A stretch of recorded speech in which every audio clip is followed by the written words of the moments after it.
আগের ভিডিওতে বলেছিলাম গোলাপ গাছে ফুল আনার জন্য বিশেষ কিছু কাজ আমায় করতে হবে।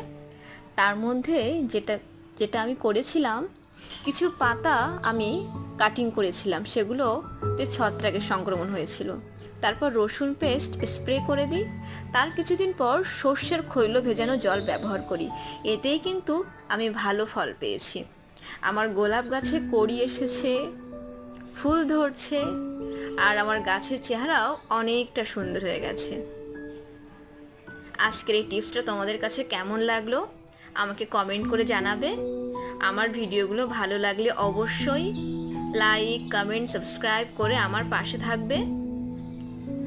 তোমাদের একটুখানি পাশে থাকাই আমাদের কাজের অনেকটা অনুপ্রেরণা। কাজেই তোমরা অবশ্যই ভালো লাগলে আমাদের পাশে থাকবে আর জানাবে। ধন্যবাদ।